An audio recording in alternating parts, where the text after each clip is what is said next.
அருட்பெருஞ்சோதி அருட்பெருஞ்சோதி தனிப்பெரும் கருணை அருட்பெருஞ்சோதி. எல்லா உயிர்களும் இன்புற்று வாழ்க, வள்ளல் மலரடி வாழ்க வாழ்க. கொல்லோ விரதம் குவளை எல்லாம் ஓங்குக, நல்லோர் நினைத்த நலம் பெறுக, நன்றி நினைத்த எல்லோரும் வாழ்க இசைந்து. உலக மக்களே, அறிவார்ந்த அன்பர்களே, ஆண்மநேய ஒருமைப்பாடுடைய அன்பர்களே, வல்லப்பமனம் கல்லிய திருவற்பாவில் மூன்றாம் திருமுறையில் பதிகம் 15 ஜோதிட நாடல் என்ற பாடல்களிலே விளக்கங்களை பார்த்து கொண்டிருக்கிறோம். ஜோதிட நாடல் மொத்தம் 10 பாடல்களை கொண்டது. ஒவ்வொரு பாடலிலும் வல்லப்பமானவர்கள் இறைவனுடைய நிலையையும், அதாவது திருவொற்றியூரில் இருக்கின்ற தியாகராஜ பெருமானுடைய நிலை எப்படிப்பட்டது என்பதையும், அந்த இறைவனை பார்த்து இவர் அருளை பெற முடியவில்லை என்பதையும், எப்பதான் இறைவன் தனக்கு அருளை கொடுப்பார் என்ற நிலையையும், மனக்குழப்பத்தில் இருந்து கொண்டு ஒரு ஜோதிடம் பார்ப்பதற்காக ஒரு ஜோதிடர்கிட்ட சென்று ஜோதிடம் கேட்கப் போகிறார். இந்த நிலையில் இருந்து கொண்டிருந்த போது இந்த 10 பாடல்களிலும் எப்படியெல்லாம் விளக்கங்கள் இருந்தது என்பதை நாம் பார்த்து கொண்டிருந்தோம். இன்று நாம் பார்க்க வேண்டிய பாடல் 8வது பாடல். இதுவரையிலும் 7 பாடலுடைய விளக்கத்தை பார்த்திருக்கிறோம். இன்று 8வது பாடலுடைய விளக்கத்தை நாம் பார்க்க போகிறோம். பாடலை நன்றாக கவனியுங்கள். இந்த நிலையில் அவர் பாடலை நமக்கு அருளியிருக்கும் போது அவர் சமயங்களையும் மதங்களையும் மார்க்கங்களையும் பின்பற்றி கொண்டிருந்தார் என்ற நிலையை நீங்கள் உணர்ந்து கொள்ள வேண்டும், புரிந்து கொள்ள வேண்டும். அப்போது நமது பிள்ளை பெருமானவர்களுக்கு சுத்த சன்மார்க்கத்தை பற்றி தெரியாது. அந்த நிலையில் இருக்கும்போது தியாகராஜ பெருமான் தான் இறைவன் என்ற நிலையை மனதில் வைத்துக்கொண்டு இந்த சமயங்களும் மதங்களும் மார்க்கங்களும் எப்படியெல்லாம் இறைவனை வழிபட்டார்கள் என்பதையும், அந்த நிலையில் தானும் இருந்து கொண்டிருந்தார் என்பதையும் உலக மக்களுக்கு தெளிவாக தெரிவித்திருக்கிறார்கள் நமது பிள்ளை பெருமானவர்கள். நிலைகள் மாறும்போது சுத்த சன்மார்க்கத்தை பெற்ற பிறகு இறைவன் அருட்பெருஞ்சோதி ஆண்டவர் என்பதையும், அருட்பெருஞ்சோதி ஆண்டவர் எந்த நிலையில் இருந்து கொண்டிருந்தார் என்பதையும், எப்படியெல்லாம் அருளை இறைவனிடமிருந்து பெற்றுக்கொண்டார் என்பதையும், இறுதியாக இறைவன் எப்படி ஆனார் என்பதையும், நமது வள்ளற்பெருமானவர்கள் எப்படி இறைநிலையை அடைந்தார் என்பதையும் தெளிவாக நாம் பார்க்க போகிறோம். பாடலை நன்றாக கவனியுங்கள். முதலிலே இந்த பிரபஞ்சம் தோன்றிய காலத்திலிருந்தே 4 யுகங்களிலும், கிரேயுகம், திரேதயுகம், துவாரயுகம், கலியுகம், இந்த 4 யுகங்களிலுமே சமயங்களும் மதங்களும் மார்க்கங்களும் தோன்றி, அந்த சமய தலைவர்களும் மத தலைவர்களும் மார்க்கங்களுடைய தலைவர்களும் இறைவன் எப்படியெல்லாம் இருப்பான் என்று அவருடைய கருத்துகளுக்கு ஏற்றபடி, அவரவர் கருத்துகளுக்கு ஏற்றபடி உருவங்களை அமைத்து, தத்துவங்களின் அடிப்படையில் உருவங்களை அமைத்து, அதற்கேற்றபடி ஆலயங்களை அமைத்து, ஆலயங்களை அமைத்த பிறகு அதற்கேற்றபடி வழிபாட்டு முறைகளையும் அமைத்து உலக மக்களை வழிபட செய்து விட்டார்கள் என்பதுதான் உண்மை. அந்த நிலையை தான் வல்லப்பமானவர்கள் உலக மக்களுக்கு தெரிவித்துக் கொண்டிருக்கிறார்கள். இந்த நிலைகளெல்லாம் மாறும்போது சமயங்களும் மதங்களும் மார்க்கங்களும் அவருடைய ஆயுள் காலம் முடிந்த பிறகு உலக மக்களுக்கு ஒரு மார்க்கம் வேண்டும் என்பதற்காகத்தான் சமரச சுத்த சன்மார்க்கத்தை உருவாக்கி தன் பையனிடம் கொடுப்பதற்காகத்தான் தன்னுடைய செல்வ பிள்ளையை ஒரு தாயின் வழியாக இந்த மண்ணுடைக்கு வருவிக்க செய்து, காலம் வரும்போது சரியான நேரத்தில் சுத்த சன்மார்க்கத்தை கொடுத்து மகனுக்கு எல்லா அருளையும் கொடுத்து இந்த பிரபஞ்சத்தை இயக்க வைத்தார் அருட்பெருஞ்சோதி ஆண்டவர். அந்த நிலையை தான் பார்த்து கொண்டிருக்கிறோம். இப்போ சமயங்களும் மதங்களும் மார்க்கங்களும் சூழ்ந்திருந்த காலகட்டங்களில் நமது பிள்ளை பெருமானவர்கள் இந்த மண்ணுடைக்கு வருவிக்க உற்று 24 ஆண்டுகள் வரையிலும் எப்படி இருந்தார் என்பதை தான் 1ஆம் திருமுறையிலிருந்து 4ஆம் திருமுறை வரைக்கும் நாம் பார்த்து கொண்டிருக்கிறோம். சுத்த சன்மார்க்கத்தை பெற்ற பிறகு 6ஆம் திருமுறை உருவாகிறது. அந்த நிலையில் இருந்து நாம் பார்த்து கொண்டிருக்கிறோம். பாடலை நன்றாக கவனியுங்கள். 3ஆம் திருமுறை ஜோதிட நாடல் பதிகம் 15 8வது பாடல். வெண்மை நீற்றார். சிவபெருமானை எப்படி சொன்னார்கள்? தியாகராஜ பெருமான் என்று சொன்னார்கள், நடராஜன் என்று சொன்னார்கள், சொக்கநாதன் என்று சொன்னார்கள், மகாலிங்கம் என்று சொன்னார்கள், பிச்சையாண்டி என்று சொன்னார்கள், மாசிலாமணி என்று சொன்னார்கள். இப்படி பல பெயர்களிலே அழைத்துக் கொண்டிருந்தார்கள். அந்த இறைவன் எந்த உருவத்தில் இருந்தான் என்பதை நமது பிள்ளை பெருமானவர்கள் சமயங்களும் மதங்களும் மார்க்கங்களும் சூழ்ந்திருந்த காலகட்டங்களில் அவரும் நமக்கு எடுத்துரைத்திருக்கின்றார்கள். அதை நாம் பார்த்து கொண்டிருக்கிறோம். வெண்மை நீற்றர், வெள்ளை ஏற்றர், வேத கீதர், மெய் உவப்பார், வன்மை உடையார், ஒற்றியினார். திருவொற்றியூர் இருக்கின்ற இறைவன் என்று சொல்லுகிறார். திருவொற்றியனார் மருவ மருவி மனமகிழ்ந்து வன்மை அகலாது அருள் கடல் நீராடுவேனோ ஆடேனோ உண்மை அறிந்தி ஜோதிடம் பார்த்து உரைத்தீர் புரிநூல் உத்தமரே. இது பாடல். இப்போ இந்த பாடல் இருக்கின்ற பத உரை பாருங்க. வெண்மை நீற்றார். வெண்மை நீற்றார் என்பது திருநீர் அணிந்தவர். திருநீர் அணிந்தவர். வெள்ளை ஏற்றார். வெள்ளை ஏற்றார் என்பது காளை வாகனம் உடையவர். வேத கீதர். வேதங்களை உடையவர். மெய் ஓப்பார். மெய் ஓப்பார் என்பது பேரின்பமாக இருக்கக்கூடிய இறைவன். அவர் வன்மை உடையார். கருணை உள்ளம் உடையவர். ஒற்றியினார். ஒற்றியினார் என்பது திருவொற்றியூரில் இருக்கின்ற இறைவன். அவர் திருவொற்றியூரில் இருக்கின்ற இறைவன் தான் சொல்லுவார். ஆனால் அருட்பெருஞ்சோதி ஆண்டவரான பிறகு சுத்த சன்மார்க்கத்தை பெற்ற பிறகு பிரபஞ்சம் முழுவதும் இருக்கின்ற ஒரே கடவுள் அருட்பெருஞ்சோதியார் சொல்லுவார். அந்த வித்தியாசத்தை நீங்கள் புரிஞ்சுக்கணுங்கிறதுக்காக தான் வல்லப்பமானவர்கள் இந்த நிலையை நமக்கு உருவாக்கி கொடுத்திருக்கிறார்கள். இப்போ ஒற்றியனார் மறுவ என்னை புணர்ந்து கொள்ள, என்னை கலந்து கொள்ள, என்னை வந்து அடைய, மருவி. மருவி என்றால் என்னை கட்டி தழுவி அணைத்து கொஞ்சி குழாவி, மனம் மகிழ்ந்து கொஞ்சி குழாவி என்னை வருவாரோ. அதோடு மட்டுமல்ல, அன்பு நீங்காமல், அன்பு நீங்காமல் வன்மை அகலாது அருள் கடல் நீராடுவேனோ, அருளை பெற்றுக்கொள்ளுவேனோ. அருள் கடல் என்று சொல்கிறார். அருளை நான் பெற்றுக்கொள்ளுவேனோ, ஆடேனோ, இல்லை என்னால் பெற முடியாதா என்று தெரியவில்லை. திருவொற்றியூரில் இருக்கின்ற இறைவன் இப்படி உருவகப்படுத்துகிறார். திருநீர் அணிந்த இறைவன், வேதங்களை உடைய இறைவன், பேரின்பமாக இருக்கக்கூடிய இறைவன், வன்மை இல்லாது, அதாவது கருணை உள்ளம் கொண்ட இறைவன். இப்படிப்பட்ட இறைவன் என்னை வந்து கட்டி தழுவி அணைத்து என்னை அடைந்து அருளை கொடுப்பாரா, நான் பெற்றுக்கொள்ளுவேனா, இல்லை அருளை பெற முடியாமல் நான் தவித்துக் கொண்டிருப்பேனா என்ற நிலை எனக்கு தெரியவில்லை. ஜோதிடரே. ஜோசியம் பார்க்க போறாரு. ஜோதிடர் போய் ஜோசியம் பார்க்க போறாரு. அவருடைய நிலையை, இதுதான் இறுதி கட்ட நிலை. அவருக்கு அந்த சமயங்களும் மதங்களும் மார்க்கங்களும் சூழ்ந்திருந்த காலகட்டத்துடைய இறுதி கட்ட நிலை. அப்போ ஒரு மனநிலை ஒரு நிலையில் இல்லாமல் ஜோதிடம் பார்ப்பது போல, ஒரு ஜோதிடம் போறது போல உலக மக்களுக்கு தெரிவித்துக் கொண்டிருக்கிறார். இந்த நிலையில் நான் இருந்தேன் என்று சொல்லுகிறார். ஏன்னா அது உலகியல். உலகியலிலே குடும்பத்தில் ஏதாவது பிரச்சனை இருக்கும்போதோ, பிள்ளைகளுக்கு திருமணமாகவில்லை என்ற நிலையில் இருக்கும்போது ஜோதிடம் பார்ப்பார்கள். அது உலகியல் வழக்கம். அதுபோன்று இவரும் அந்த நிலையில் இருந்து கொண்டிருக்கிறார்கள். பிள்ளை பெருமானவர்கள், உண்மையை தெரிந்தவர்கள் நீங்கள், ஜோதிடம் பார்ப்பதிலே வல்லவர் நீங்கள். எனவே உள்ளதை உள்ளபடி நீங்கள் எனக்கு ஜோதிடம் பார்த்து சொல்ல வேண்டும். புரிநூல் அணிந்த உத்தமரே. புரிநூல் அணிந்த உத்தமனா பூநூல் போட்ட உத்தமரே என்று சொல்லுகிறார். அப்போ இப்போ பல்லவரை பார்த்து விட்டோம். பாடலுடைய விளக்கத்தை பாருங்க. கோர்வையாக சொல்லுகிறேன். வெள்ளை நீர் திருநூறு பூசியவர், காளை வாகனம் மீது ஏறி வருகின்றவர், வேதங்களை ஆண்டு பேரின்பமாக இருந்து கொண்டிருப்பவர், கொடைவள்ளல் குணம் கொண்டவர். இப்படிப்பட்ட இறைவன் திருவொற்றியூரில் இருக்கின்ற இறைவன். அந்த இறைவன் என்னிடம் வந்து என்னை தழுவி அணைத்து கொள்ள வருவாரா? நான் அவரிடம் அருளை பெறுவேனா, இல்லை பெற முடியாமலே போய்விடுமா? இந்த நிலையில் நான் இருந்து கொண்டிருக்கிறேன். உத்தமரே, ஜோதிடம் பார்க்கின்ற உத்தமரே, நீங்கள் எல்லாம் அறிந்தவர்கள். இந்த ஜோதிடம் பார்த்து எனக்கு உண்மையை சொல்ல வேண்டும் என்று சொல்லி ஜோதிடர் கேள்வி கேட்கிறார். இதனால் உலக மக்களுக்கு தெரிவிப்பது வளர்ப்பமானவர்கள் என்னவென்றால், உலக மக்களே, சமரச சுத்த சன்மார்க்கத்தை இந்த உலக மக்களிடம் தெரிவிப்பதற்காக சங்கத்தை உருவாக்கி என்னிடம் கொடுத்த என் தந்தையார் 9வது வயதில் ஆட்கொண்ட பிறகு நான் வருவிக்க உற்றவன் என்ற நிலை மட்டும் எனக்கு தெரிந்ததே தவிர வேறு எந்த நிலைகளும் எனக்கு தெரியவில்லை. மறைப்பு நிலையில் இருந்து கொண்டிருந்த போது நான் திருவொற்றியூர் சென்று கொண்டிருந்தேன். அப்போதுதான் இந்த நிலைகளெல்லாம் நடந்தது. திருவொற்றியூரில் இருக்கின்ற இறைவன் என்னை வந்து மீண்டும் தழுவி என்னோடு புணர்ந்து கொண்டு அருளை கொடுப்பாரா, கொடுக்க மாட்டாரா? இந்த நிலை எனக்கு தெரியவில்லை.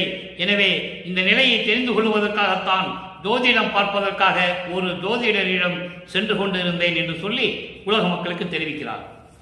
அதன் பிறகு சுத்த ஆண்டுகள் உருண்டு ஓடுகின்றன. ஆண்டுகள் கடந்த பிறகு தந்தையிடமிருந்து சுத்த சன்மார்க்கத்தை பெற்ற பிறகு அந்த நிலையையும் உலக மக்களிடம் சொல்ல வேண்டும். ஏனென்றால் வல்லப்பமான் அவர்கள் இந்த மண்ணுலைக்கு வருவிக்க விட்டு 201 ஆண்டுகள் முடிந்து விட்டது. 202வது ஆண்டிலே நாம் அடியெடுத்து வைத்துக் கொண்டிருக்கிறோம். இந்த 202 ஆண்டுகளாகவே வள்ளற்பெருமானுடைய இறைநிலையை மக்களுக்கு எடுத்து கூறியது யாரும் இல்லை என்பதுதான் வேதனையான விஷயம். வள்ளற்பெருமானை பற்றி பொதுப்படையாக பேசினார்கள், அவ்வளவுதான். அவருடைய இறைநிலையை பிரபஞ்சத்திலிருந்து இந்த மண்ணுலகத்துக்கு வருவதற்கு முன்னாலே விண்ணுலகத்திலே எப்படி இருந்தார் என்பதிலிருந்து அருட்பெருஞ்சோதி ஆண்டவருடைய திருவிளையாடல் எப்படி இருந்தது என்பதையும், இறுதியாக எப்படி தன் மகனை ஆட்கொண்டு இறைவனாக்கினார் என்பதையும் உலக மக்களிடம் யாரும் தெளிவாக தெரியப்படுத்தவில்லை என்பதுதான் வேதனையான விஷயம். இப்போ நம்ம பார்த்து கொண்டிருக்கிறோம், நல்லா கவனிங்க. 6ஆம் திருமுறை பிள்ளை பெருவிண்ணப்பம். பிள்ளை பெருவிண்ணப்பம் சமரச சுத்த சமாகத்தை பெற்ற பிறகு தந்தையிடம் விண்ணப்பம் வைக்கிறார் பிள்ளை. அதான் பிள்ளை பெருவிண்ணப்பம். 98வது பாடல். இன்று நான் பார்த்த 3ஆம் திருமுறையிலே பார்த்த 8வது பாடலுக்கு, அந்த பாடலிலே இறைவன் வந்து எனக்கு அருளை கொடுப்பாரா கொடுக்க மாட்டாரா என்ற நிலையை மட்டும்தான் அவர் உலக மக்களுக்கு தெரிவித்திருப்பார். இப்போ இறைவனுடைய நிலை என்ன, விண்ணப்பம் எப்படி வைக்கிறார்? ஏன்னா சமயங்களிலும் மதங்களிலும் மார்களில் கடந்து வந்துட்டாரு. அதனுடைய விளைவு என்ன? 98வது பாடல். தலைவர்கள் எல்லாம் தனித்தனி வணங்கும் தலைவனை. நீங்க 1ஆம் திருமுறையிலிருந்து 4ஆம் திருமுறை வரைக்கும் நீங்க எடுத்துக்கிட்டீங்கன்னா இந்த நிலைகள்லாம் வேறுபட்டு இருக்கும். இப்ப என்ன சொல்றாரு? தலைவர்கள் எல்லாம் தனித்தனி வணங்கும் தலைவனை. தலைவர்கள் யார்? ஏற்கனவே பிரபஞ்சத்தை படைக்கும் தொழில், காக்கும் தொழில், அழித்தல், மறைத்தல், அருளல் என்ற 5 தொழில்களை செய்து கொண்டிருந்த பதத்தலைவர்கள். விண்ணோர் வேந்தனாகிய இந்திரன், மண்டலாதிபதிகள் அக்னி, சூரியன், சந்திரன், இவங்கெல்லாம் தலைவர்கள், கடவுளர்கள் அல்ல என்பதை நீங்கள் புரிந்து கொள்ள வேண்டும். அதான் தலைவர்கள் என்று சொல்லுகிறார். இப்படிப்பட்ட தலைவர்கள் எல்லாம் தனித்தனியாக வணங்கக்கூடிய கடவுள் தலைவனே. தலைவர்களுக்கெல்லாம் தலைவன். ஆண்டவரை எல்லாம் ஆண்டவனே என்று சொல்லுவார். ஏற்கனவே இந்த பிரபஞ்சத்தை இயக்கிக் கொண்டிருந்தவர்களை ஆண்டவர் என்று சொல்லுவார். அப்போ அப்படிப்பட்ட தலைவனே, இன்றும் என் உள்ளமும் மலைவில் என் அறிவும் நானும் இவ்வுலக வழக்கிலே உயிர் இறக்கத்தால் இருக்கின்றனம். உயிர் இறக்கத்தால் இருக்கின்றனம். நல்லா கவனிக்கணும் நீங்க. அதாவது இப்பொழுது கூட இந்த மண்ணுலகிலே உன்னாலே வருவிக்க உற்று இந்த மண்ணுலகிலே நான் உலக நடையிலேயே இருந்தபோதும் கூட என் உள்ளமும் என் அறிவும், மலைவில் என் அறிவும் திகைத்துக் கொண்டிருக்கின்றேன், வழி தெரியாமல். அப்படிப்பட்ட என் அறிவிலும் உதித்துக் கொண்டு நான் இந்த உலக வழக்கிலே உலக நடையிலே இருக்கிறோம் என்றால் உயிர் இறக்கத்தால் இருக்கின்றனம். நான் உயிர் இறக்கத்தால் தான் இந்த உலகிலே இந்த உலக நடையிலே நான் இருந்து கொண்டிருக்கிறேன். அதோடு மட்டுமல்ல, நான் என்ன செய்வேன்? இரக்கம் என் உயிர் என்று வேறில்லையே. இரக்கமும் உயிரும் என்று தனித்தனியாக எனக்கு வேறில்லை. நானும் என் உயிரும் இரக்கமும் ஒன்றுதான். இதுக்கு நிறைய விளக்கங்கள் நான் கொடுத்திருக்கிறேன். இரக்கமும் என் உயிர் என்ன வேறில்லையே என்பது வேறு வேறு அல்ல, ஒன்றுதான். நானும் உயிர் இரக்கம் ஒன்றுதான். உயிர் இரக்கம் என்னை விட்டு போய்விட்டால் என் உயிர் என்னை விட்டு போய்விடும் என்று சொல்லுவார். அந்த பாடலுடைய விளக்கெல்லாம் நாம் பார்த்து விட்டோம். அடுத்து பாருங்க, நிலை வரும் இரக்கம் நீங்கில். இங்கேயும் சொல்றாரு, இலை வரும் இரக்கம் நீங்கள் என் உயிரும் நீங்கும், நின் திருவுள்ளம் அறியும். இரக்க குணம், அந்த இரக்கம், தயவு, கருணை, இரக்கம் என்னை விட்டு நீங்கிவிட்டால் என் உயிரும் போய்விடும் என்று சொல்லி உன் திருவுள்ளத்துக்கு தெரியும் என்று சொல்லி தந்தையிடம் விண்ணப்பம் வைக்கிறார். இப்போ விண்ணப்பம் வச்சாச்சு. அடுத்து இந்த உலகிலே வந்தனுடைய மாயையினுடைய விளக்கம் என்ன? அற்புதமான இடங்களா இருக்கிறது மாயையின் விளக்கத்திலே. பதிகம் 27 மாயையின் விளக்கம் 8வது பாடல். நல்லா கவனிங்க. ஏற்கனவே 7 பாடலுடைய விளக்கத்தை நம்ம பார்த்துருக்கிறோம். இன்னைக்கு 8வது பாடல். இந்த பாடல் என்ன சொல்றாரு பாருங்க. துருவிழா வைர தொட்டிலே தங்கத் தொட்டிலே பல இருந்திடவும், திருவிழா பொத்தை தொட்டிலில் செவிலி சிறையனை கிடத்தினான். தன்னை சிறியன், குழந்தை என்று சொல்லுகிறார். இந்த சிறியனை கிடத்தினார். எந்தாய் பிரிவிழா தனிமை தலைவா, நீ பெற்ற பிள்ளை நான். நல்லா கவனிங்க. நீ பெற்ற பிள்ளை நான், எனக்கு இது பெருமோ? கருவிழாய் நீ இந்த தருணம் வந்து என்னை கண்டிடில் சகிக்குமோ நினைக்கே. இது பாடல். பாடலை விளக்கம் பாருங்க. என் தந்தையே, இது அதாவது 2 விளக்கம் இருக்கிறது. ஒன்றை உலகியல் விளக்கம், இன்னொன்று சுத்த சன்மார்க்க விளக்கம். 2 விளக்கத்தையும் சொல்றேன், நீங்க 2ஐயும் புரிஞ்சுக்கங்க. இப்போ உலகியல் விளக்கம் சொல்றேன். துருவிழா வைரத் தொட்டிலே தங்கத் தொட்டிலே பல இருந்திடவும், உன்னுடைய இடத்திலே பல வைரங்களால் செய்யப்பட்ட தொட்டில்களும் தங்கத்தினால் செய்யப்பட்ட தொட்டில்களும் இருந்தும் கூட என்னை இந்த மண்ணுலகே வருவிக்க செய்து ஒரு செவிலித்தாயிடம் ஒப்படைத்து விட்டாய். இங்கே உலகியலிலே இருப்பதால் செவிலித்தாய் என்று சொல்லுகிறார், அதை வளர்ப்பு தாய் என்று சொல்லுகிறார். மாயையினுடைய விளக்கத்தை உலக மக்களுக்கு தெரியப்படுத்த வேண்டும். அதாவது சின்னையம்மையாருடைய கருவறையிலே 10 மாதம் நமது பிள்ளை பெருமானவர்கள் இருந்தார்கள் என்பது உண்மை, யாரும் மறுக்க முடியாது. அதற்காக சின்னையம்மையாரை மதிக்கலாம், புண்ணியவதி அந்த அம்மா. நம்ம இறைவனை 10 மாதம் வயிற்றுல வச்சிருந்தாங்க. அதையும் சொல்லிவிட்டு மறைமுகமாக சொல்லுகிறார், மாயினுடைய விளக்கத்தை செவிலித்தாய் என்று சொல்லுகிறார். அப்போ இப்படியெல்லாம் உன்னிடம் வைரத் தொட்டிலும் தங்கத் தொட்டிலும் இருக்கும்போது உலகிலே கொண்டு வந்து ஒரு செவிலித்தாயிடம் என்னிடம் ஒப்படைத்து விட்டாய். அவ என்ன பண்ணா?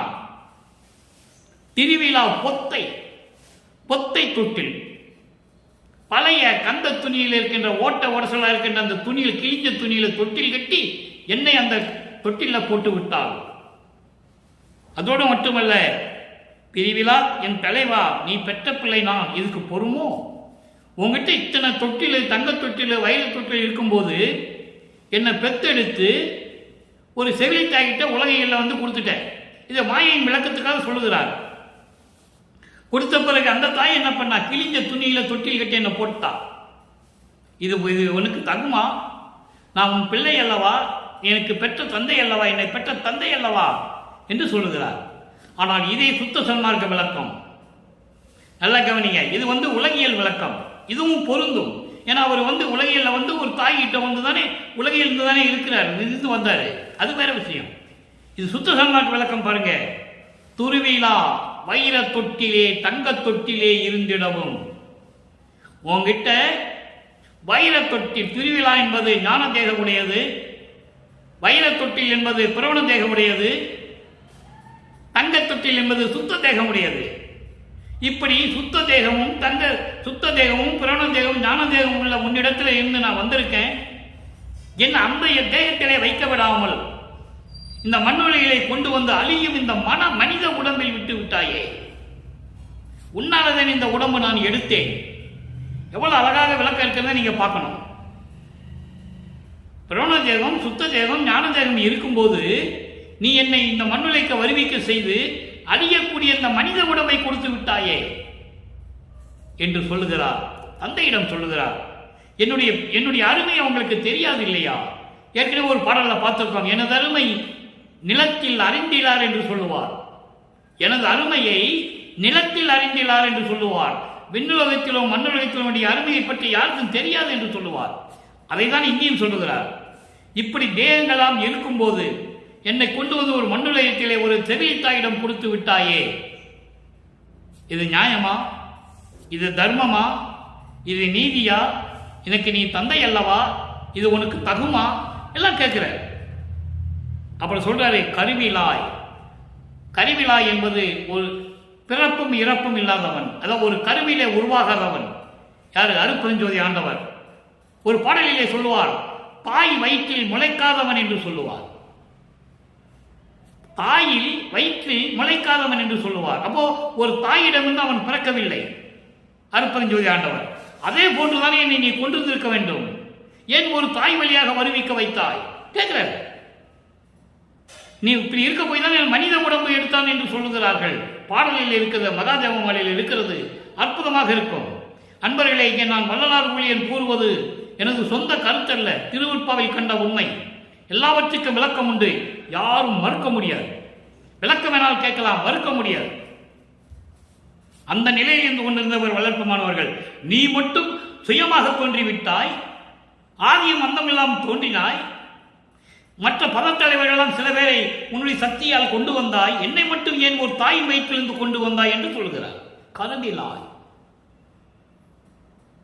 தனக்குத்தானே தந்தையானவன் என்று சொல்லுவார் அருட்பெருஞ்சோதி ஆண்டவரை. அருட்பெருஞ்சாண்டவருக்கு யாருக்கும் தந்தை கிடையாது, சுயமாக தோன்றிய இறைவன்.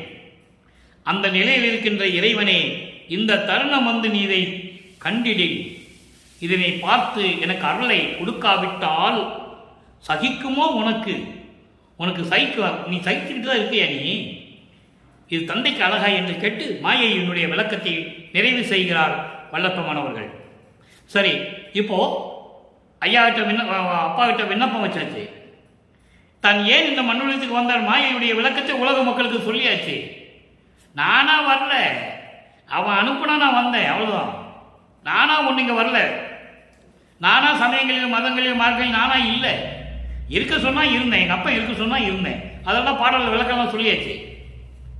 அப்போ அந்த நிலையில் இருந்து கொண்டிருக்கும் போது இப்போ திருமுன் விண்ணப்பம், தந்தையிடம் எப்படி விண்ணப்பம் வைக்கிறாரு, அருளை எப்படி வேணும், எப்படி நீ என்னை கொண்டு வந்து அதே மாதிரி தான் நீ வச்சிருக்கணும் என்னன்னு சொல்ற. அதான் திருமுன் விண்ணப்பம் 8வது பாடல். நல்ல கவனிங்க. இறைவனை சமயங்களும் மதங்களும் இருக்கும்போது இறைவனை தியாகராஜ பெருமான் திருவொற்றியூரில் இருக்கின்ற இறைவன் என்று சொல்லுவார், திருவாரூரில் இருக்கின்ற இறைவன் என்று சொல்லுவார் ஒரு பாடலிலே. சிதம்பரத்தில் இருக்கின்ற நடராஜன் சொல்லுவார். அந்த குரூப்பு வேற, அது வேற குரூப்பு, இதுக்குள்ள வராது. அப்போ அந்த நிலை இருக்கும்போது திருமுன் விண்ணப்பத்தில் 8வது பாடல் என்ன சொல்றாரு பார்ப்போம். வாய்ந்த வாய்ந்த பொன் அணி பொது நடம் புரிகின்ற வள்ளலே, பொது நடம் புரிகின்ற வள்ளலே, பொன் அணி பொது நடம் புரிகின்ற வள்ளலே, பொன் போன்று மின்னிக் கொண்டிருக்கின்ற சத்தியான சபையிலே அருள் நடனம் செய்து கொண்டு திருவிளையாடல் செய்து கொண்டிருக்கின்ற இறைவனே. இங்கே நடராஜன் சிவபெருமான் அதெல்லாம் ஒன்றும் சொல்ல மாட்டார். அருட்பெருஞ்சோதி ஒன்லி ஒன், ஒரே ஒரு கடவுள், ஒரே இறைவன் அருட்பெருஞ்சோதி. அப்படிப்பட்ட இறைவனே, மறையெல்லாம் ஆய்ந்தும் என்ன என்று அறிந்திலானின் அடிமலர் பணியாமல் சாய்ந்த நாயினே.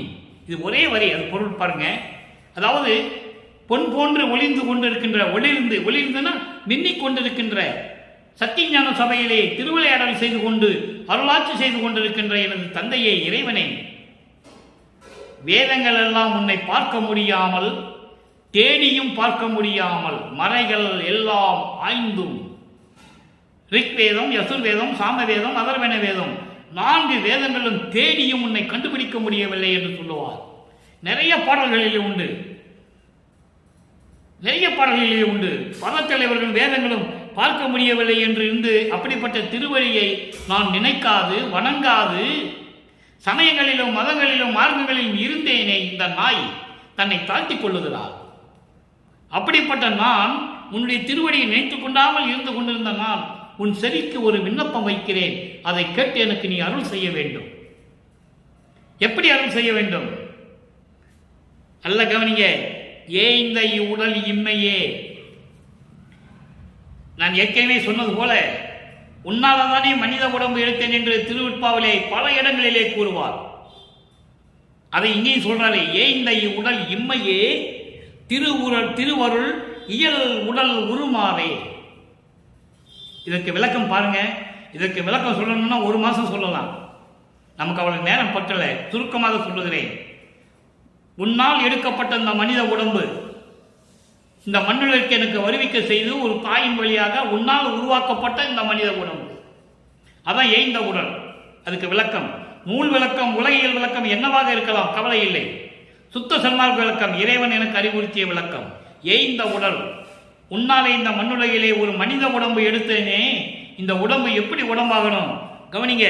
உன்னால் இந்த மண்ணுலகிற்கு வருவிக்க உற்று மாயைகளும் மயக்கங்களும் சூழ்ந்த இந்த உடம்பை எல்லோரும் அறியும்படி, எல்லோரும் அறியும்படி என்பது இந்த விண்ணுலகம் மண்ணுலகம் எல்லாம் அறியும்படி, இவன் எனது மகன், இவன் அழிவில்லாதவன், மரணமில்லா பெருவாழ்வில் இருக்கின்றவன் என்ற நிலையை எல்லாருக்கும் அறிவுறுத்த பணி, அறிவுறுத்தி எனக்கு அழியாத தேகத்தை முத்தேகத்தையும் கொடுக்க வேண்டும் என்று சொல்லுகிறார்.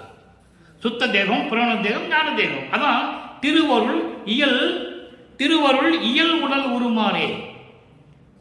அருள் தன்மை உடைய திருவருள் இயல் என்பது அருள் தன்மை உடைய, அருள் பாங்கான, அருளோடு கூடிய இந்த உடலாக நீ மாற்றித்தர வேண்டும் என்று சொல்லுகிறார். எல்லாம் சொல்லி நினைச்சிட்டு இருப்பாங்க, அருப்பஞ்சாண்டவரும் வளர்ப்பமானும் சும்மா தனித்தனே நினைச்சிட்டு இருப்பாங்க. இல்லை, தந்தையை கேட்ட கேள்விகளுக்கு வல்லப்பமான் தந்தையிடம் கேட்ட கேள்விகளுக்கு பதில் சொல்ல முடியாதவர். அதனால்தான் திருவொற்றிலே தியாகராஜ பெருமான் திருவழியா ஓடுறார். இவரை பார்த்து மக்களிடம் யாரு சொன்னது? சொல்லவே இல்லை யாரும். அருப்பஞ்சாண்டவரை தயங்குவார் மகனிடம் பேசுவதற்கு. அதனால்தான் எல்லா பதத்தலைவர்களும் ஓடுவார்கள் இவர்களை பார்த்து. சமயங்களிலும் மதங்களிலும் மார்களிலும் போது சொல்லுவார், உன்னை எல்லாரும் வந்து வணங்குகிறார்கள் என்று சொல்லுவார். சுத்த சன்மார்க்கத்தை பெற்ற பிறகு எல்லாரும் என்னை வணங்குகிறார்கள் என்று சொல்லுவார். நல்லா புரிஞ்சுக்கணும். நீங்க திருவிற்பாலை ஆதாரம் உண்டு, யாரும் மறுக்க முடியாது. அப்படிப்பட்ட நிலையில் கொண்டிருந்தவர் நமது வல்லப்பமானவர்கள். ஆக உன்னாலே வருவிக்க உற்று இந்த மனித உடம்பை எடுத்த நான் இந்த மனித உடம்பை பிரபஞ்சம் முழுவதும் பார்க்கும்படி, மண்ணுலகம் மின்னுலகம் பார்க்கும்படி அறியும்படி இவன் என் மகன், அழிவில்லாதவன் என்ற நிலையில் இருக்க வைத்து எனக்கு முத்தேகத்தையும் கொடுத்து எனக்கு அருள் செய்ய வேண்டும் என்று சொல்கிறார். இதுதான் இந்த பாடலுடைய விளக்கம். மறைகள் எல்லாம் ஆய்ந்தும் என்று சொல்லுவார். மறைகள் தேடியும் கிடைக்கும் சொல்ல பாடல் இருக்கு, மகாதேவமாலையில் இருக்கு. ருத்திரர், பிரம்மர், விண்ணோர், வேந்தர், உருகரடர், காந்தர், இயக்கர், பூதர் யாராக இருந்தால் சரி, தனித்தனியாக சென்று வேதங்களை விளவ கருத்தழிந்து மனம் உடைந்து தனித்தனியாக சென்று வேதங்களை வினவ மற்றவையும் காணோம் என்று வருத்தமுற்று அவங்களோடு புலம்பி நின்ற வஞ்சவெளியே என்று சொல்லுவார். யாரும் பார்க்கல இறைவனை. அந்த நிலையில் தனக்கு மட்டும் அடிய முடியை காட்டினார் என்று சொல்லுவார் வல்லப்பமானவர்கள். அறியும் அரணும் துருவி நிற்க எனக்கே அடிமுடிகள் காட்டிவித்து அடிமை கொண்ட பதியை என்று சொல்லுவார். இவ்வளவு விளக்கங்கள் இருக்குது நண்பர்களே. அதுக்கப்புறம் பாருங்க, இப்ப விண்ணப்பம் வச்சாச்சு, எல்லாம் பண்ணியாச்சு. இப்போ அந்த இறைவனுடைய அருளை பெற்றது எப்படி என்று சொல்லி உலக மக்களுக்கு சொல்றார். எத்தனை அருள் வாங்கணும்னு சொல்லணும் இல்ல, அதையும் உலக மக்களுக்கு சொல்றாரு. 8வது பாடல் 34வது பதிகம், இறை எளிமையை வியத்தல்.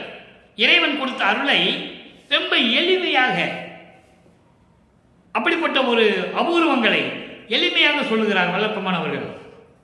பொது நடம் செய்யும் மலரடி. இங்க ஒரே இறைவன் தான். சும்மா பாம்பு கழுத்துல வச்சுக்கிட்டு இருந்தாரு, உடுக்கையை கையில வச்சுக்கிட்டு இருந்தாரு, கங்கையை தலையில வச்சுக்கிட்டு இருந்தாரு, இப்படிலாம் சொல்லவே மாட்டார். ஜோதி வடிவான அருப்பெருஞ்சோதி தான் சொல்லுவார் இறைவனை. பொது நடம் செய்கின்ற மலரடி என் தலைமையிலே வைத்தீர். சத்தியஞான சபையிலே, அதாவது அண்டங்களிலே இருக்கும்போது திருச்சிற்றம்பலம், அங்க மனிதர்களால் போக முடியாத காரணம் திருச்சிற்றம்பலத்தில் எப்படி அமைப்பு இருக்கிறதோ அதே அமைப்பின்படி சத்தியஞான சபையை உருவாக்குனது. பிரபஞ்சத்துக்கே ஒரே சத்தியஞான சபை தான், யாரெல்லாம் கட்ட முடியாது, அதில் வாய்ப்பே இல்லை. எந்த கோயில் வேணால் கட்டலாம், எத்தனை கோபுரங்கள் வேணாலும் கட்டலாம், எத்தனை சர்ச்சுகள் மசூதிகள் என்ன வேணாலும் கட்டலாம். சத்தியஞான சபையை யாரும் கட்ட முடியாது. சத்தியம் அது, இறைவன் கொடுத்த சத்தியம் அது. ஆக அப்படிப்பட்ட சத்தியஞான சபையிலே திருவிளையாடல் செய்து கொண்டு அருளாட்சி செய்து கொண்டு இந்த உலகத்தை இயக்கிக் கொண்டிருக்கின்ற இறைவனே, அப்படிப்பட்ட திருவடியை என் தலைமீது வைத்து ஆசீர்வாதம் செய்து அருளை கொடுத்தீர், என் தலைமையில் வைத்தீர் என்று சொல்லுகிறார். இதை ஒரு பாடலிலே சொல்லுவார். திண்ணையிலே படுத்திருக்கும் போது, சிறு வயதிலே திண்ணையிலே படுத்திருக்கும் போது இறைவன் இவர் தலையடியிலே கால் வைத்து படுத்திருப்பார். இவர் அந்த காலை தட்டி விடுவார். பாட்டில் இருக்கு, இந்த காலை தட்டி விட்டுருவார், திரும்ப எடுத்து வைப்பார். அப்போ இறைவனை தன் மகனை எப்படியெல்லாம் ஆசீர்வாதம் செய்தார் என்பதை இங்கே கூறுகிறார். அப்படிப்பட்ட திருவடியை என் தலைமையிலே வைத்தார். புத்தமுதம் அளித்தீர், அருள் அமுதம் கொடுத்தீர். எப்பொழுது தாயின் கருவறையிலிருந்தே அருள் அமுதம் உண்டவர். சொல்லுவாங்க, வல்லப்பம்மன் இங்க போனார், இங்க சாப்பிட்டாரு, இங்க குடிச்சாரு, இங்க துணி மாத்தினாரு, எல்லாம் சொல்லுவாங்க. அதெல்லாம் கிடையாது. சிச்சுவலத்தில் என்ன இருக்கு? கிச்சன் இருக்கா, சமையல் அறை இருக்கா, குளியல் அறை இருக்கா, பாத்ரூம் இருக்கா? இப்ப எப்படி பண்ணாரு? மக்களுக்கு உணர்த்த வேண்டும். அவர் இறைநிலையில் இருக்கின்றவர் என்ற நிலையை மக்களுக்கு சொல்ல வேண்டும். இறைவனுக்கு தூக்கம் இல்லை, பசி இல்லை, மலஜலம் கலைக்க வேண்டிய அவசியம் இல்லை. ஆனால் வல்லப்பமானவர்கள் சிறு வயதில் இருக்கும் போது தான் உண்ட உணவெல்லாம் அமுதமாயிற்று என்று சொல்லுவார். நல்லா கவனிக்கணும். நீங்க சிறு வயதிலே யார் என்று தெரியாத நிலையில் இறைவனால் வருவிக்க உற்று 8 ஆண்டுகள் வரையிலும் அவருக்கு தெரியாது. அப்போ அவர் உண்ட உணவு எல்லாம் 9வது ஆண்டிற்கு பிறகு அமுதமாயிற்று என்று சொல்லுவார். அப்போ அவர் உடம்பு சுத்தமாயிற்று. அந்த நிலையில் இருந்து கொண்டிருக்கிறவர் வல்லற்பமானவர்கள் என்பதை நீங்கள் புரிந்து கொள்ள வேண்டும். மற்ற நிலைகளில் எங்கேயாவது, அதாவது உறவினர்களோடோ அந்த தெருவில் இருக்கின்ற நண்பர்களோட போகும்போது கூட இவர் இறைவன் என்று அவங்களுக்கு சொல்ல முடியாது. ஏன்னா விண்ணுலகத்தில் சத்தியம் பண்ணியிருக்காரு, பாட்டு இருக்கு. விண்ணுலகத்தில் சத்தியம் பண்ணியிருக்காரு அவங்க அப்பா கிட்ட, அற்புதஞ்சோதிட்ட, நீ யாருன்னு இந்த உலகத்துக்கு தெரியக்கூடாது, வேஷம் மட்டும்தான் போடணும், வேஷம் மட்டும்தான் போடணும், நீ சத்தியம் வாங்கியிருக்காரு. அதனால் இவர் சொல்ல முடியாது. அதனால தான் 51 ஆண்டுகள் வரைக்கும் அவர் சொல்ல முடியாது. அப்போ அவர் உண்ட உணவெல்லாம் மற்றவங்களுக்கு தெரியும், சாப்பிட்ற மாதிரியே தெரியும். பக்கத்தில் இருக்கிறவங்களுக்கு அது தத்துவ சித்தி. அந்த உணவு உள்ள போகாது. இந்த மாயாஜால படங்கள்லாம் பார்த்துருப்பீங்க, பட்டணத்தில் போது இந்த படங்கள்லாம் பார்த்துருப்பீங்க. அது போலதான் வாய்க்குள்ள வைக்கிற மாதிரி தெரியும், உணவை உள்ள போகாது. இதுதான் தத்துவ சித்தி என்று சொல்லுவார். சுத்த தேகத்து உடையவனுக்கு தத்துவ சித்தி உண்டு. அப்படி நிலையில் இருக்கின்றவர் வளர்ப்புமானவர்கள். அப்படியெல்லாம் இருந்து புத்த மதம் அளித்து என் புண்மையெல்லாம் பொருத்தி. புண்மை என்பது குற்றங்கள். அவர் என்ன குற்றம் செஞ்சாரு? சமயங்களும் மதங்களையும் மார்க்களையும் தெரியாம இருந்தாரு. அந்த குற்றங்களை எல்லாம் என்னை திருத்தி, ஏன்னா அதுல இருந்த போய் தானே திருநூறு பூசினாரு, அதில் இருக்க போய் தானே உத்தராட்ச கோட்டையை போட்டிருந்தாரு, அதில் இருக்க போய் தானே சமய மதங்களை நெறிகளை பின்பற்றி கொண்டிருந்தார். சுத்த சன்மார்க்கத்துக்கு முற்றிலும் எதிரானது. அந்த குற்றங்களை எல்லாம் நீக்கினீர் என்று சொல்லுகிறார். நான் தெரியாமல் இருந்து விட்டேன், நீ இருக்க சொன்னாய் இருந்தேன், வேண்டாம் என்று சொன்னாய் வந்து விட்டேன். அந்த குற்றங்களை எல்லாம் எனக்கு நீக்கி சதுமறை ஆகமங்கள் எல்லாம் சாற்றறிய. சதுமறை 4 வேதங்கள், ரிக்வேதம், யசுர்வேதம், சாமவேதம், அதர்வேண வேதம், 4 வேதங்களும் 28 ஆகம நூல்களும். அது பெயர்கள்லாம் நிறைய விளக்கம் இருக்குது, நமக்கு நேரம் இல்லை இப்ப சொல்றதுக்கு. 28 நூல்கள், ஆகம நூல்கள். அந்த ஆகம நூல்கள் எல்லாம் பார்க்க முடியாத அளவிற்கு பெரிய இடத்தில் இருக்கின்ற, உயர்ந்த இடத்தில் இருக்கின்ற தனி தலைமை தந்தையரே, தனி தலைமை தந்தையரே, தந்தையானவனே, அருப்பெருஞ்சோதியே, சாகாத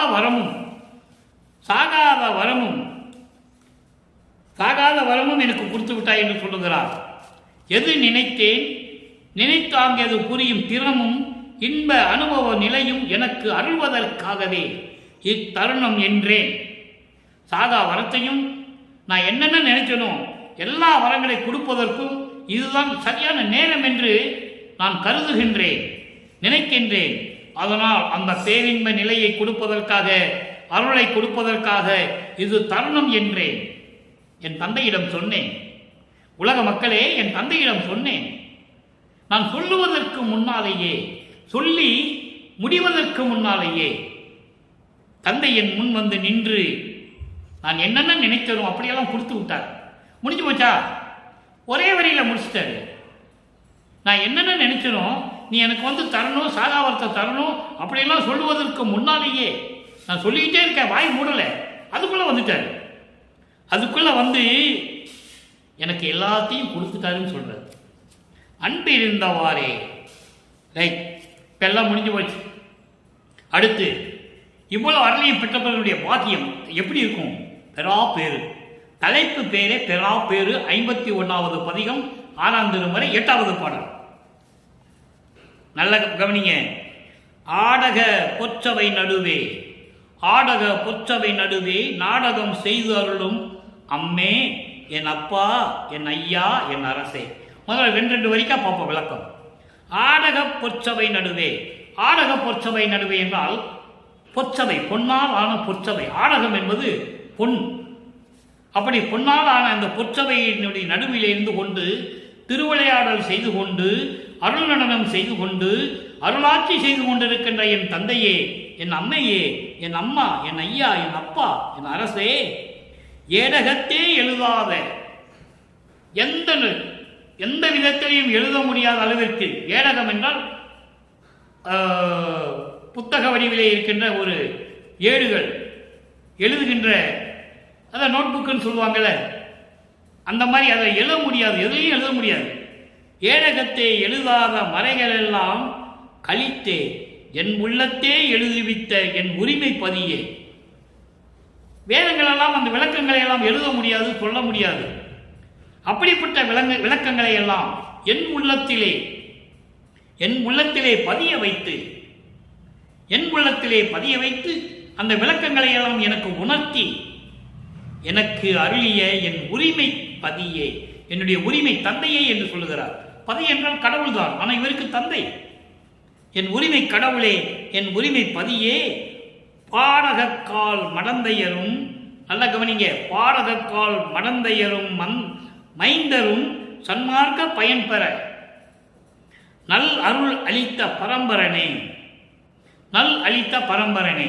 இந்த பாடகக்கால் என்றால் பாடு பிளஸ் அகம் பிளஸ் கால்.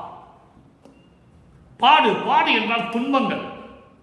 ஆடகக்கால் என்பது துன்பங்களை தரக்கூடிய, துயரங்களை தரக்கூடிய துர்மார்க்கமான சமயங்களும் மதங்களும் மார்க்கங்களும் இப்படிப்பட்ட நெறிகளை பின்பற்றி கொண்டிருக்கின்ற இந்த உலகத்தில் இருக்கின்ற பெண்களும் ஆண்களும், மடந்தையர் என்றால் பெண்கள், மைந்தர் என்றால் ஆண்கள். இப்ப பெண்களும் ஆண்களும் துன்மார்க்கத்தை பின்பற்றி கொண்டு இருக்கின்ற பெண்கள் எல்லாம் சன்மார்க்க பயன் பெற, சுத்த சன்மார்க்கத்தில் இருக்கின்ற பயன்கள் எல்லாம் பெற வேண்டும் என்றால் இங்க வர வேண்டும். நல் அருள் அளித்த பரம்பரனே, எனக்கு அப்படிப்பட்ட அருளை கொடுத்த பரம்பரனே அருட்பெருஞ்சோதி என்று சொல்லுவார். இதைத்தான் அந்த பாடலிலே சொல்லுவார். அகத்தை கருத்து புறத்தை வெளுத்திருந்த உலக அனைவரையும் சகத்தே திருத்தி. அந்த வார்த்தையை தான் இங்க சொல்றாரு. பாடகக்கால் மடந்தையரும் மைந்தரும், உலக மக்கள் அப்படி இருந்து கொண்டிருக்கிறார்கள், அவர்களெல்லாம் திருத்தி கொண்டு வரணும். அந்த இன்பத்தை பெற வேண்டும் என்பதற்காகவே எனக்கு அருளை கொடுத்த என் தந்தையே.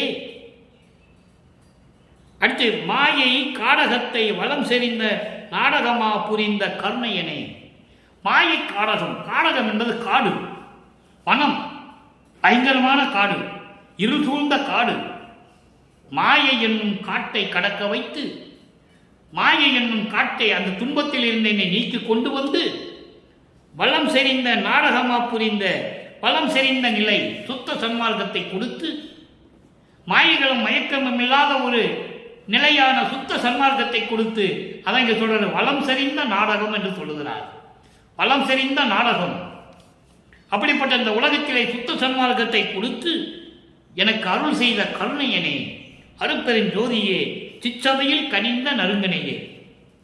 நல்லா பாருங்க, சிற்றபையில் கனிந்த நறுங்கனையே. சிற்றபையில் இருக்கின்ற பழமேன்னு சொல்றாரு, அது உலகியல் விளக்கம்.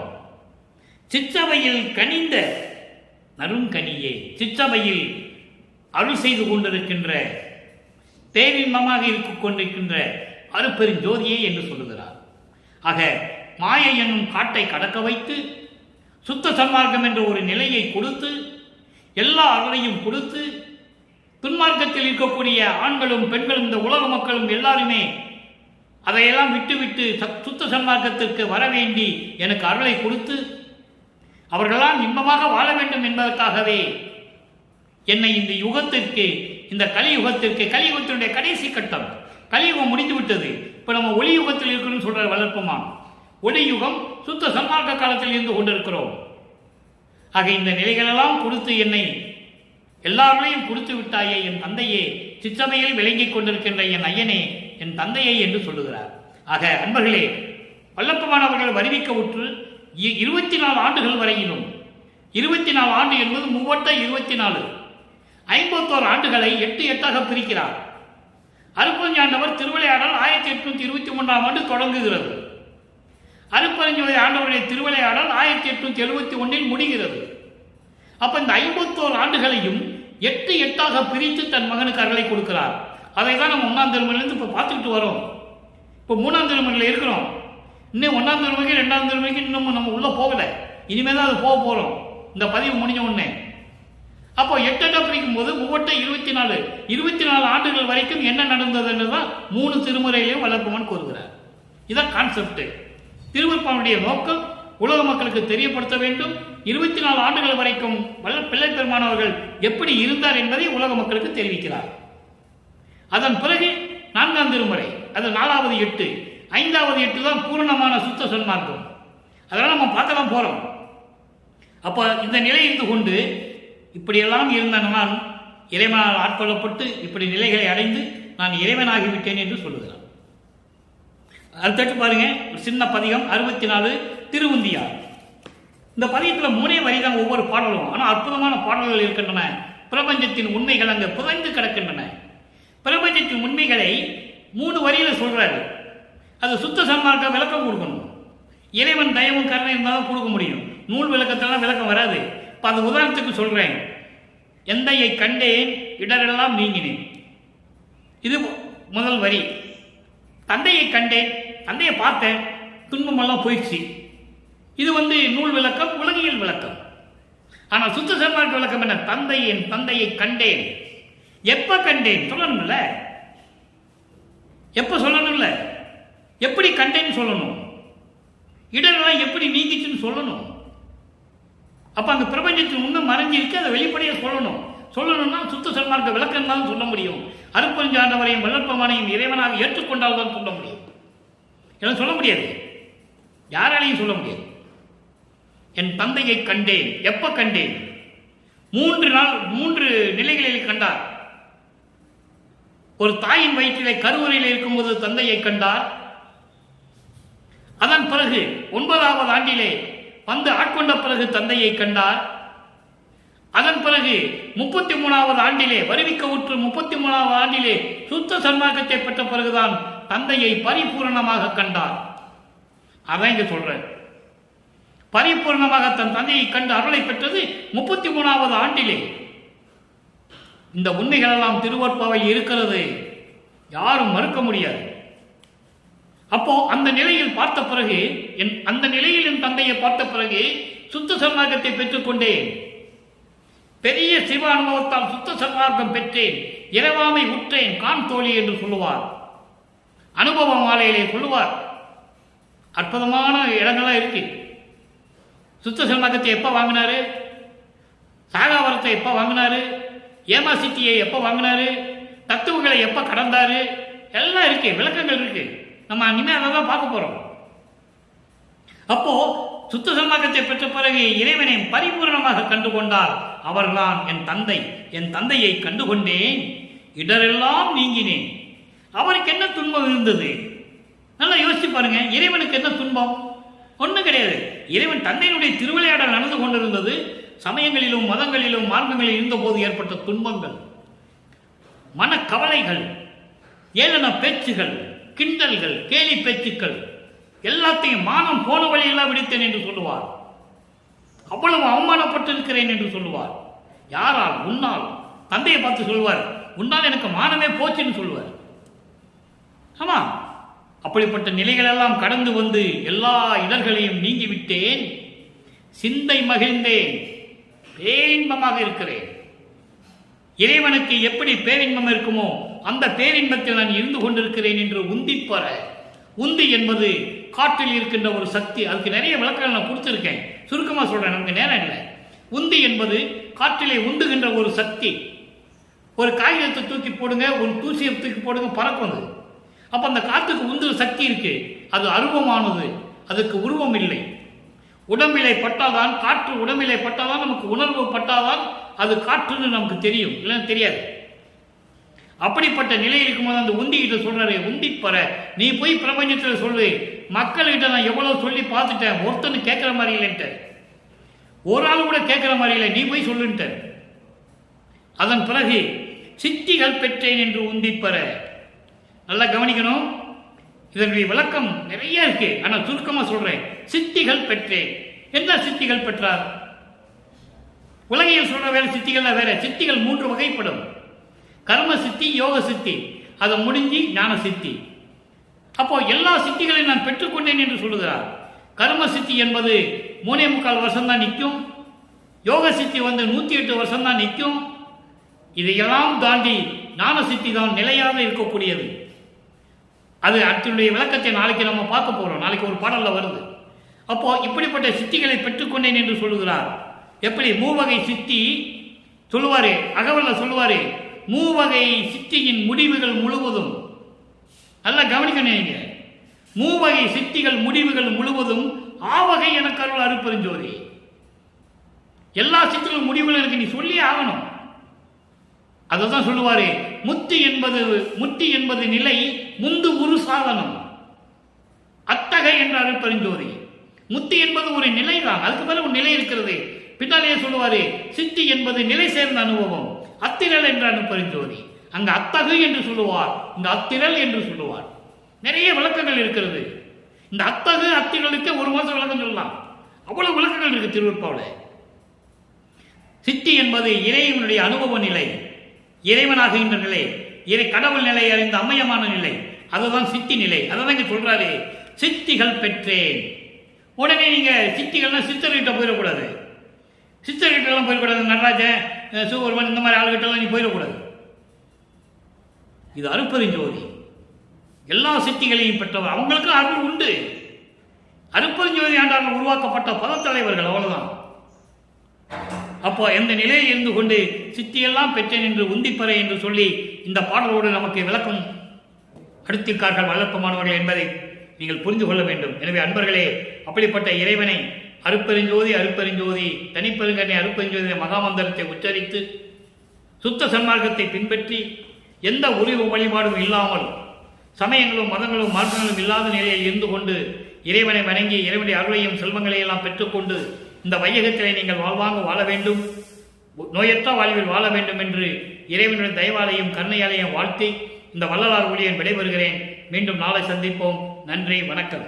அருட்பெருஞ்சோதி அருட்பெருஞ்சோதி தனிப்பெரும் கருணை அருட்பெருஞ்சோதி.